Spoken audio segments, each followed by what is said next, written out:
তিন রকমের ধর্মের লোক বেশি আছে, খ্রিস্টান, ইসলাম আর হিন্দু। 100 জন খ্রিস্টানকে যদি একই প্রশ্ন করে তোদের ভগবানকে, একবারই বলবে আমাদের ভগবান ঈশ্বর মসিহ যিশু খ্রাইস্ট। মুসলমানকে জিজ্ঞাসা করবে 3 থেকে 5 মানে মৃত্যুর আগে পর্যন্ত, যাকে এই তোদের ভগবানকে, একই উত্তর দেবে, ভাই আমাদের ভগবান হলো আল্লাহ। হিন্দুদেরকে যদি একই প্রশ্ন করা হয়, ভাই তোদের ভগবানকে, কনফিউজ। 100% হিন্দু 100% কনফিউজ, জানে না ভগবানকে। দ্বিতীয়ত, যদি তুমি মুসলমানকে জিজ্ঞাসা হয় তোরা মসজিদে কেন যাচ্ছিস, ওদের শেখানো হয় মসজিদে যেতে হবে নামাজ আদায় করার জন্য। সপ্তাহে ওরা 100% একদিন মসজিদে যাবেই। তুমি যদি খ্রিস্টানদের জিজ্ঞাসা করো তোমরা কেন কোথায় যাবে, কোথায় যাও না, আমাদেরকে একদিন তারা চার্চে যাবে। কেন? ঈশ্বরে প্রার্থনা করার জন্য, ওদের শেখানো হয় জন্মের থেকে, এটা সংস্কার।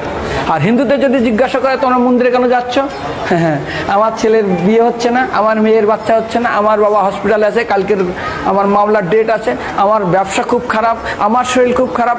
99.99 হিন্দু জানে না মন্দিরে কেন আসা উচিত, তাদের ভগবানকে মৃত্যুর পরে কোথায় যাবে। মুসলমানকে জিজ্ঞাসা করবে মৃত্যুর পর কোথায় যাবে, বলবে ভাই নামাজ রোজা যদি না করি দোজকে যাব, অর্থাৎ নরকে যাব।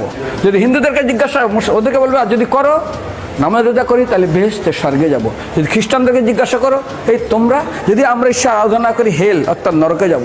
যদি বলা হয় যদি করো ঈশ্বর আরাধনা তাহলে তোমরা হেবেন স্বর্গে যাব। আর হিন্দুদেরকে বলছে তোমরা মরার পরেই 99% হিন্দু এটাই বলে, মিথ্যাই বলে, আমার বাবার সজ্ঞানে স্বর্গে গিয়ে বসেছে। তোর বাবা কি জমি কেনা আছে নাকি স্বর্গে? তোর বাবা জমি কেনা আছে যে তোর বাবা মরার পরে স্বর্গে গেছে, হোয়াটসঅ্যাপ করে দেখি এই যে অ্যাটাচ বাথরুম টয়লেট আমি একদম ভালোভাবে পৌঁছে গেছে, তোর বাবা স্বর্গে গেছে জানিস তুই? আরে মৃত্যুর আগে এত কষ্ট পায়, এত কিছু করে, মারার পরে আমরা স্বর্গে গেছে। আরে যখন পুলিশে কোনো কয়েদি কোনো অপরাধীকে ধরে 2-4 ডান্ডা মারে, তারপর থানায় গিয়ে আরো ট্রিটমেন্ট করে, তারপরে কোর্টের বিচারে তারপর জেল কাটে, মৃত্যুর আগে এত কষ্ট করে আমরা মারা যাই, মারার পরে আমরা স্বর্গে গিয়ে বসে আছি, ওর বাবার জন্য জমি কেনা আছে না, এরকম বলা যাবে না। এই জন্য আমাদের শাস্ত্র বলে পরলোকগত, স্বর্গীয় বলে না।